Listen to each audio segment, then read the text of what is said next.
My older brother spent years sabotaging me. He's banned from my wedding, and I have a restraining order. My parents still blamed me, so I brought receipts. Sup, Reddit. After years of being the scapegoat in my family, I finally drew one hard line before my wedding. My parents didn't take that well, of course. Here's what went down. I'm 27 male, the younger son. My brother Jeff is 3 years older than me. He figured out early that he could get away with pretty much anything if he was smart about it, and Jeff was definitely smart about it. Take the journal incident when I was 11. We were at my cousin Lexi's birthday party, and I'd brought my notebook because I was working on this story about space explorers. Kid stuff, but I was proud of it.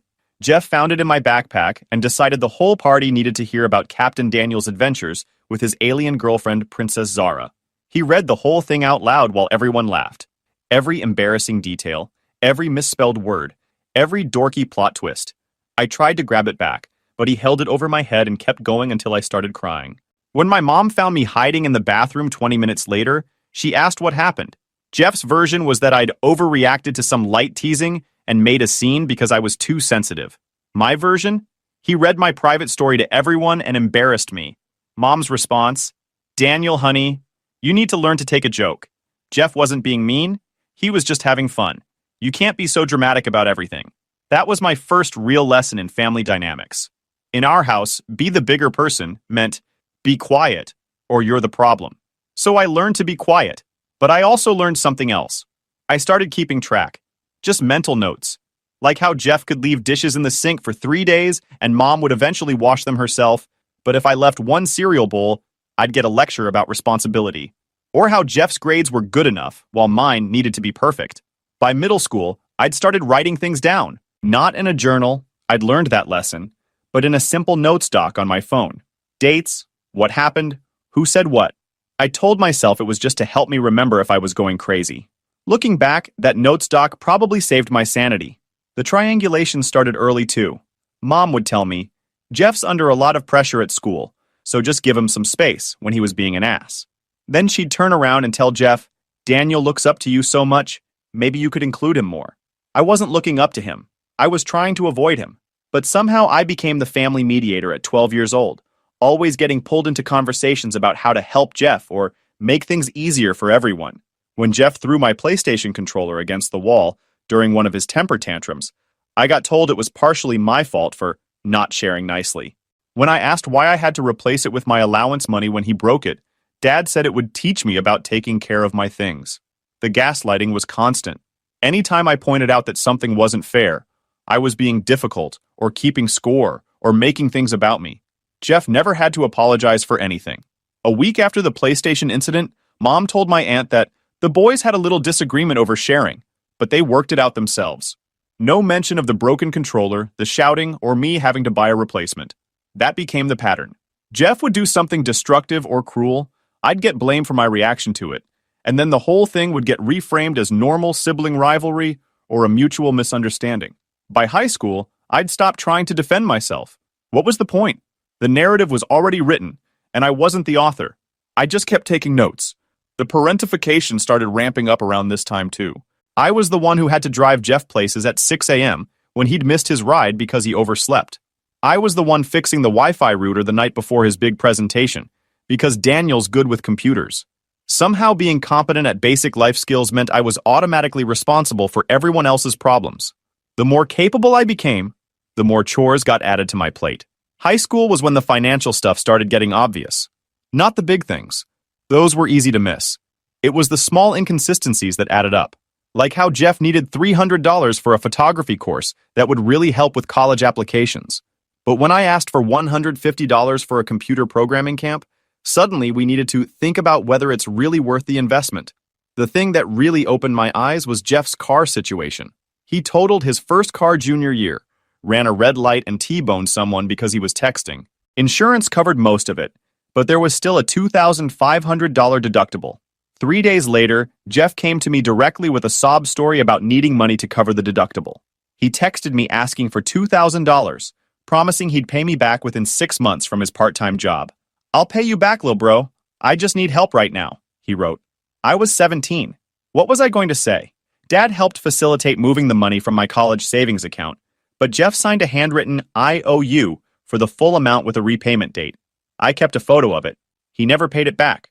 When I brought it up 6 months later, he acted like I was being petty. It's family money, Daniel. We all help each other out. Funny how that help only seemed to flow in one direction. But the college sabotage was what really woke me up to how screwed up this whole thing was. I'd gotten into state with a partial scholarship. Not full ride, but decent enough that I was proud of it. Jeff had applied to the same school, but between his mediocre grades and the year he'd lost repeating sophomore year after failing 2 core classes, he was looking at starting the same year I was, despite being older. No scholarship either, which meant my parents were looking at serious money for both of us. 2 weeks before graduation, I got called into the guidance counselor's office. Mrs. Bennett looked uncomfortable as hell.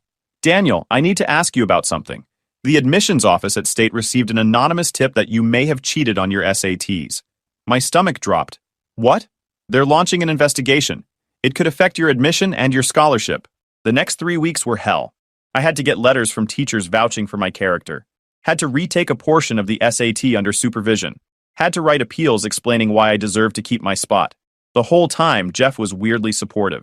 Kept telling me it would work out. Not to stress about it. Probably just some jealous classmate trying to cause trouble. I kept my mouth shut and jumped through every hoop they put in front of me. The investigation eventually concluded there was no evidence of cheating, and I kept my admission, but the stress nearly killed me, and I spent the summer feeling like I had something to prove. It wasn't until sophomore year of college that I found out who'd made the tip. I was home for Thanksgiving, and Jeff was visibly drunk at dinner, which was apparently fine because he was celebrating getting through midterms. He started laughing about how paranoid I'd been senior year, always worried about my grades and my admission status. Dude, you were so stressed about everything. Remember when you thought someone was trying to sabotage your college stuff? That was hilarious. The way he said it, the timing, the fact that he brought it up at all. I excused myself and went to my room, opened up my laptop and started digging through old emails, looking for anything weird from that time period. Found it in my spam folder. An email from stateadmissions2019@gmail.com sent to one of my professors, claiming to be from the real admissions office and asking about concerns regarding Daniel Smith's academic integrity.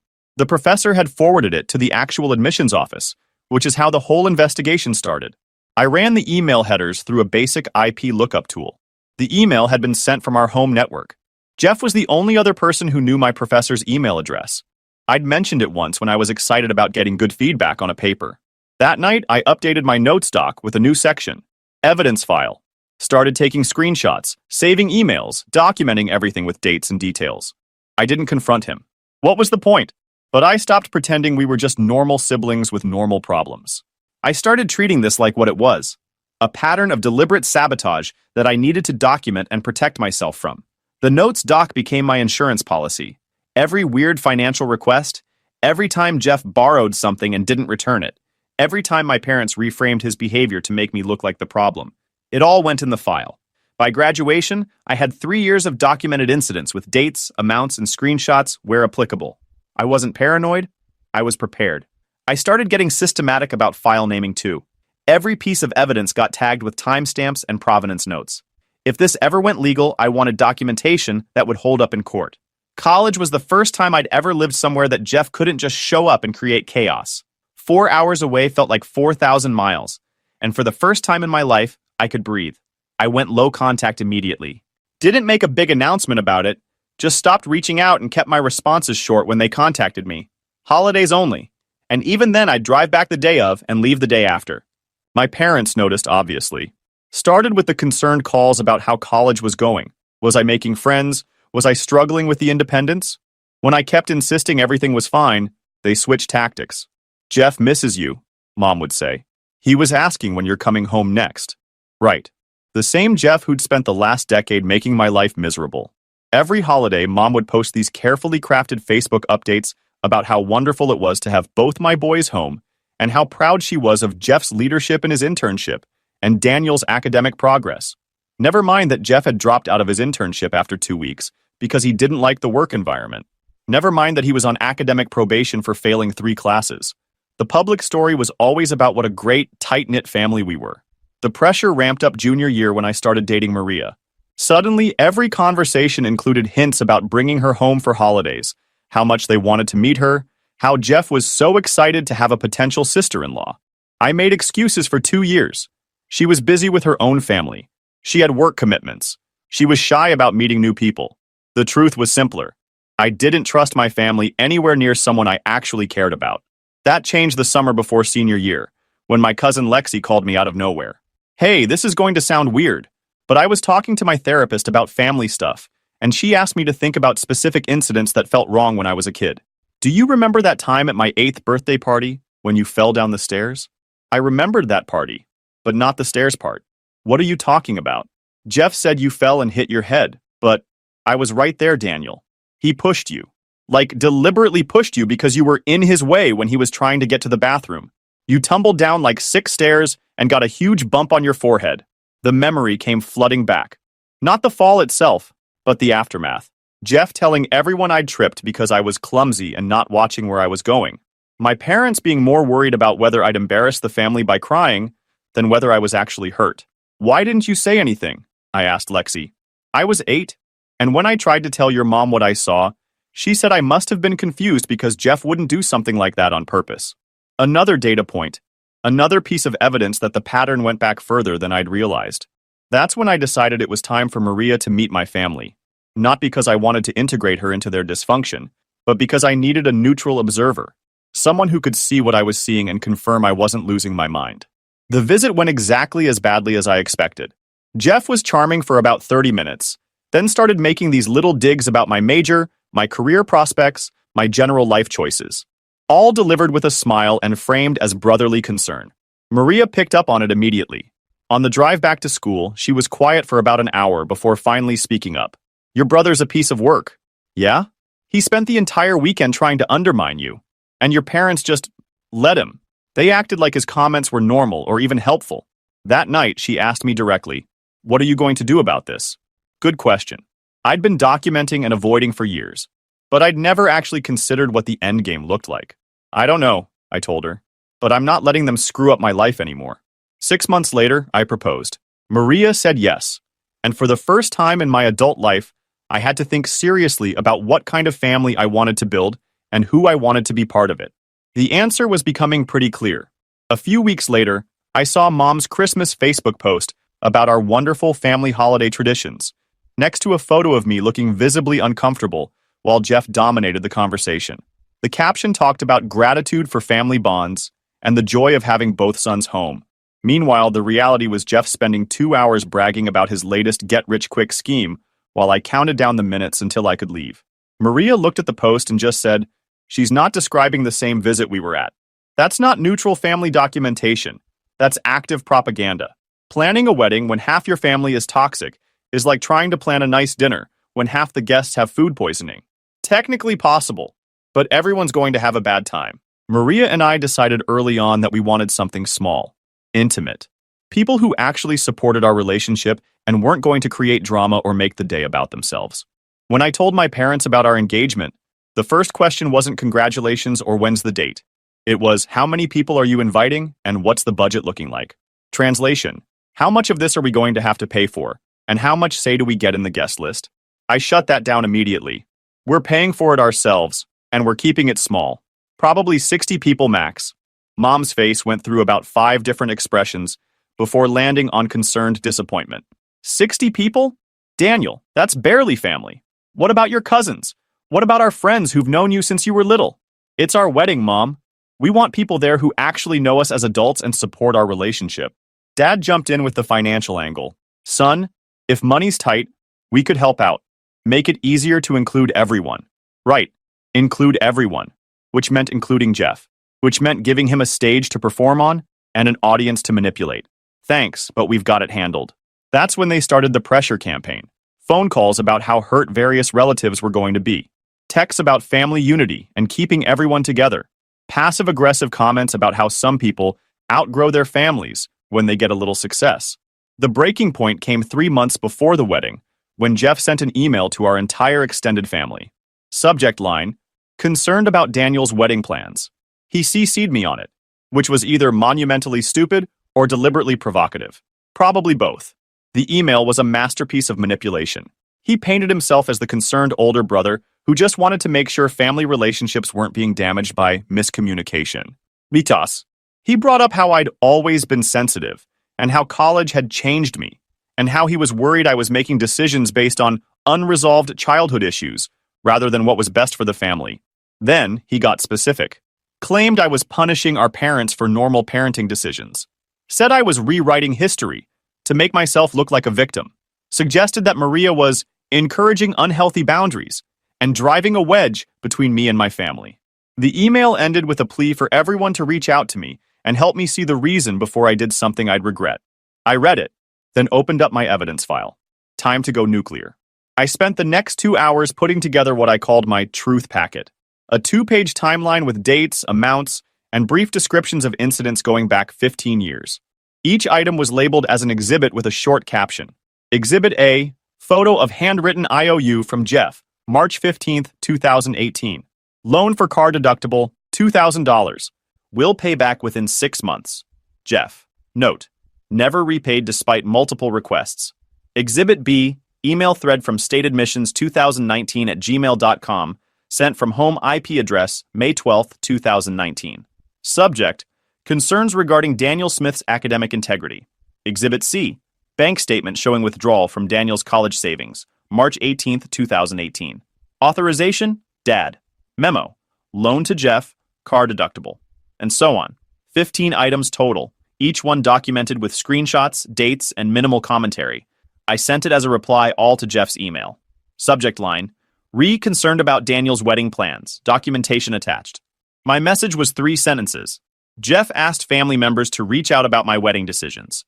Before you do, please review the attached documentation of his behavior over the past 15 years. Make your own conclusions.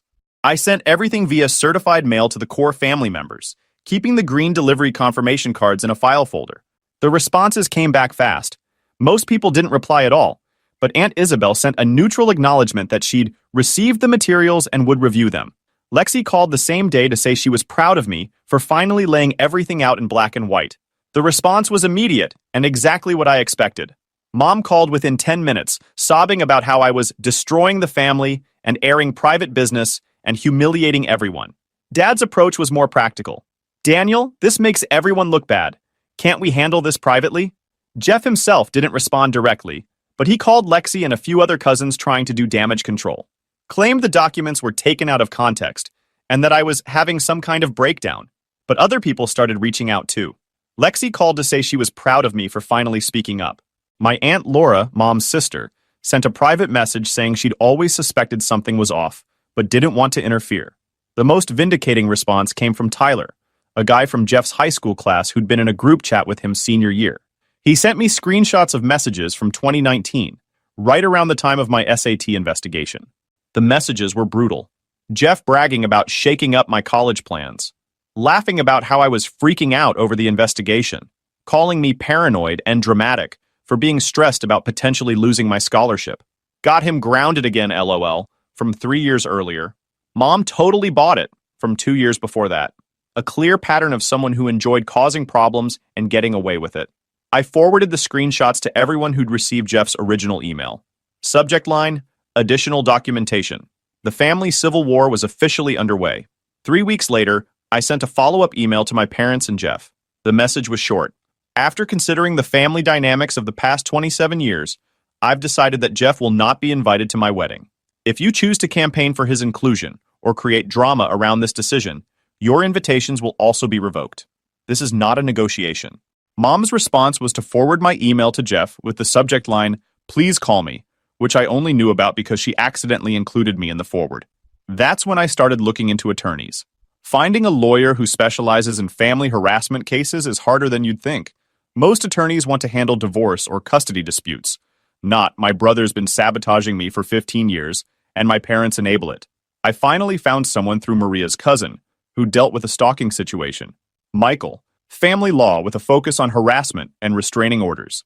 When I showed him my documentation, he didn't look at me like I was crazy. "This is good work," he said, flipping through the timeline. "Most people don't keep records like this. Makes my job a lot easier." The first step was cease and desist letters. One to Jeff, one to my parents. Formal legal language demanding they stop contacting me, my fiancé, my employer, and anyone connected to our wedding. The letters referenced specific incidents from my documentation and made it clear that further contact would result in legal action. Jeff's letter included an additional demand, a formal retraction of his concerned about Daniel's wedding plans email, to be sent to the same distribution list as the original. He had 10 days to comply. My parents' letter was shorter, but included a specific provision about the wedding. They were welcome to attend if they could commit to not discussing Jeff, not campaigning for his inclusion, and not creating any disruptions. If they couldn't make that commitment, they needed to decline the invitation within 7 days. The letters went out via certified mail on a Wednesday. Jeff signed for his on Thursday. My parents got theirs on Friday. Jeff's response came through his lawyer. Apparently, he'd lawyered up too. His attorney sent a sternly worded letter claiming my documentation was defamatory and threatening a lawsuit for intentional infliction of emotional distress.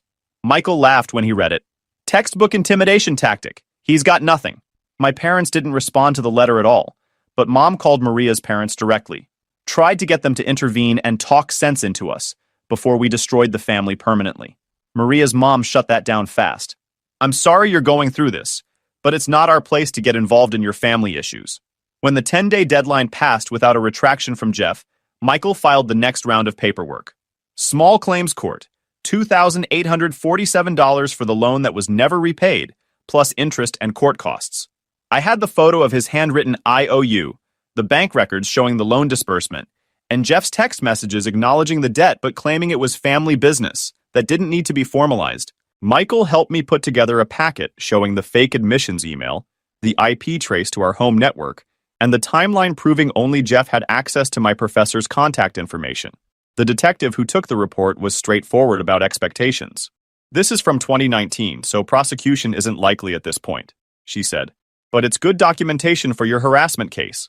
No trespass notices went out next. Certified mail to both Jeff and my parents, formally notifying them they were not welcome at my home, workplace, or wedding venue. Any appearance at these locations would be considered criminal trespass. The venue got copies of the letters along with photos of all 3 family members. I paid extra for security coverage on the wedding day. 2 off-duty cops who knew exactly what they were looking for. Jeff tried one more manipulation tactic. He sent a Facebook message to Maria claiming he was worried about my mental health and that I was isolating myself from people who love me. He suggested she stage an intervention to get me professional help. Maria screenshot the message and forwarded it to Michael. Unwanted contact after receiving the cease and desist letter, documented and time-stamped. Michael filed the next round of paperwork. Jeff never showed up to small claims court, so we got a default judgment for the full amount plus court costs. 6 weeks later, the writ of garnishment hit his paycheck. His employer's HR department was surprisingly efficient about processing the legal paperwork. The first deduction was $186, straight out of his direct deposit. About 6 weeks later, Jeff's wages got garnished for the small claims judgment. Turns out he worked at his buddy's marketing company, and their payroll company was very efficient about processing legal paperwork. The garnishment was only $200 a month, not enough to hurt him financially, but enough to remind him every single payday that actions have consequences. My parents made one last attempt at reconciliation, showing up at my apartment with a gift bag and a speech about family forgiveness. I didn't open the door, just called through it. You received the no trespass notice. You need to leave now or I'm calling the police. They left, but not before Mom loudly told the neighbors she was just trying to see her son and didn't understand why I was being so cruel. The next morning, I filed for a restraining order. Michael had warned me that getting one approved wasn't automatic. You need to show a pattern of behavior that makes you fear for your safety. We had plenty. The spoofing incident, the documented unwanted contact after the cease and desist letters, the contact through third parties, the trespassing at my home. The judge reviewed the evidence file and granted a temporary restraining order with a hearing scheduled for 2 weeks later. The final restraining order hearing was almost anticlimactic. Jeff didn't show up. My parents came with their own lawyer, who basically argued that they were just concerned about their son's well-being and didn't understand why normal family contact was being criminalized. The judge wasn't buying it. The respondents received multiple requests to cease contact through appropriate legal channels. They chose to ignore those requests. The petitioner has documented a clear pattern of harassment that justifies protection under the law. Final restraining order granted. 3 years, renewable if necessary. The restraining order paperwork was a thing of beauty. Michael walked me through the whole checklist: service requirements, violation protocols, enforcement procedures. I got a stamped copy for my records and a PDF version for my phone, so I'd always have proof of the protection if I needed it. That binder of legal documents effectively shut the door on 15 years of family dysfunction. That night, Maria and I went out for dinner to celebrate. Not because I enjoyed putting my family through legal proceedings, but because for the first time in my adult life, I had institutional protection from their dysfunction. The wedding was 3 weeks away, and finally, I could focus on marrying the woman I loved instead of managing the people who'd spent decades trying to undermine me. The morning of the wedding, I woke up calmer than I'd felt in months. No anxiety about potential drama. No contingency planning for family disasters. Just excitement about starting our life together. The venue coordinator called while I was getting ready. Just wanted to confirm, your security team is briefed on the guest list restrictions, and we have photos of the individuals who aren't permitted on the property. Everything's locked down tight. Perfect. The security protocol was straightforward but thorough. Pre-cleared guest list with photo IDs required for entry. Radio communication between the 2 off-duty officers and the venue staff. Written incident reports for any attempted unauthorized access. Everything was handled. The wedding was exactly what Maria and I wanted. Small and intimate. 58 people ended up attending. Maria's family, my extended family, the ones who'd sided with reality over reputation, close friends from college and work, and a few family friends who'd known us long enough to understand the situation. During the reception, my cousin Lexi pulled me aside. "I'm proud of you," she said. "I know this wasn't easy, but you should see how relaxed you look. I haven't seen you this happy at a family event since we were kids." She was right. I wasn't scanning the room for potential problems. I was just enjoying my wedding. About 2 hours into the reception, I noticed one of the security guys walking toward me. For a second, my stomach dropped. Had they actually shown up? "Just wanted to give you a heads up," he said quietly. "2 people matching your parents' photos approached the entrance about 20 minutes ago. They had a gift bag and said they were here for the wedding. We explained they weren't on the list and asked them to leave. They complied without incident. I thanked him and went back to the party. Didn't even mention it to Maria until later that night. What was the point? They'd been handled professionally, and our day had proceeded exactly as planned. Maria's dad gave a great speech about love and partnership. My Aunt Laura spoke about resilience and choosing your own path. Nobody felt obligated to mention absent family, or healing old wounds, or any of that performative reconciliation nonsense. Just joy. Near the end of the night, while we were saying goodbye to guests, Maria's mom hugged me and whispered, "I'm glad you found us. Family isn't just about blood." That hit harder than any of the legal victories. For the first time in my life, I was part of a family that actually functioned like a family. The next week, Maria and I started the name change process. I'd been thinking about it since the engagement, but the wedding solidified my decision. I wanted to take her name, not just as a romantic gesture, but as a clean break from the legacy I'd inherited. The paperwork was straightforward. Marriage certificate to the Social Security office, then updated driver's license, passport, bank accounts, work records.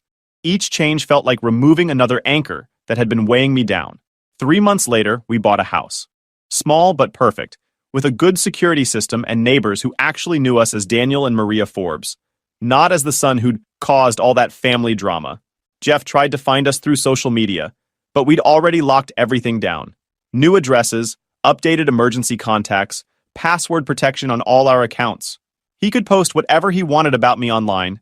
I'd never see it, and it couldn't reach us. The restraining order was still in effect, and Michael had advised us to document any attempts at contact, even indirect ones. But honestly, the silence was better than any legal remedy. We were building something new, something that belonged entirely to us. A year and a half after the wedding, Maria and I found out we were expecting our first kid. The news hit different than I expected. Not just excitement, but this fierce protective instinct that clarified every decision we'd made about family boundaries. This kid was going to grow up in a house where love didn't come with conditions and punishment disguised as concern. So we updated our security immediately. Ring doorbell plus exterior cameras with person and motion detection, and a driveway camera that could capture license plates. Detailed emergency contact lists for the pediatrician, daycare, and schools that specifically excluded my birth family. Password protection on all medical and educational records. Maria initially thought I was being paranoid, but I showed her some research about grandparents' rights laws and how family courts sometimes prioritize family reunification over documented history of harmful behavior. "I'm not taking any chances," I told her. "This kid gets to grow up safe, even if that means being extra cautious."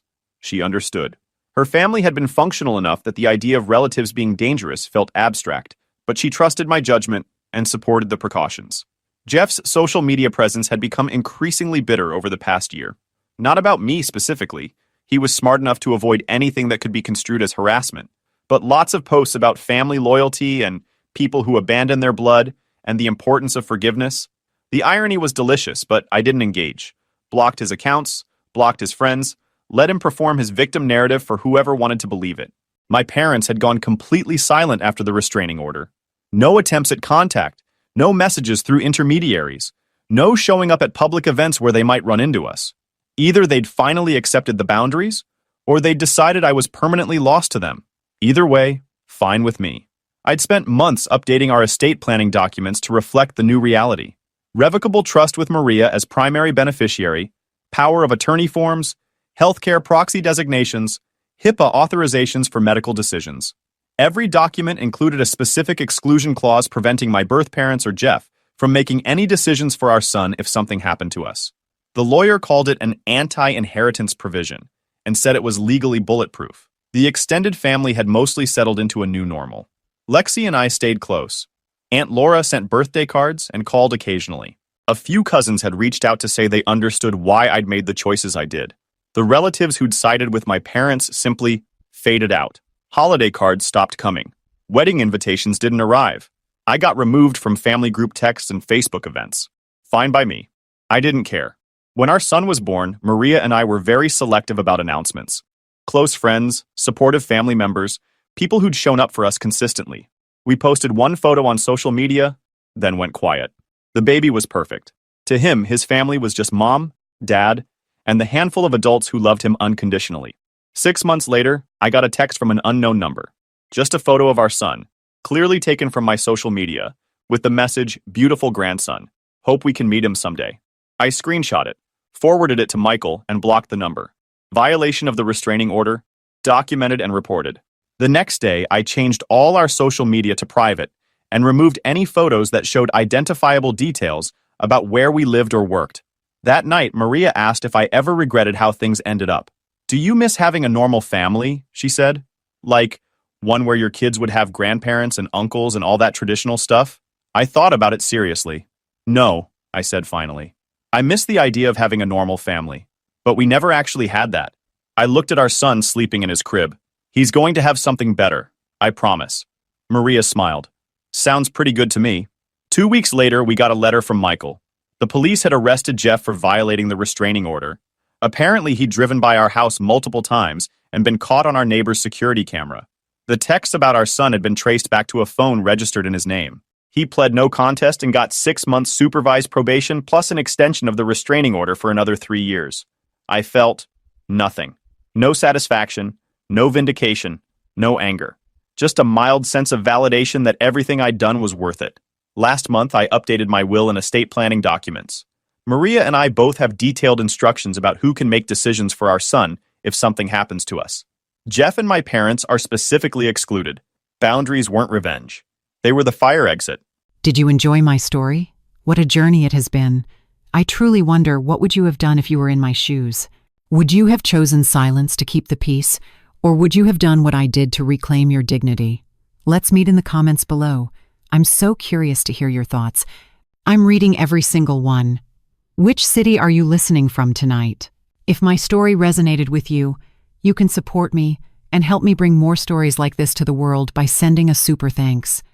Your sweet support means the world to me and allows me to continue this journey with all of you. On the screen now, you can see 2 new life stories that I highly recommend you watch next.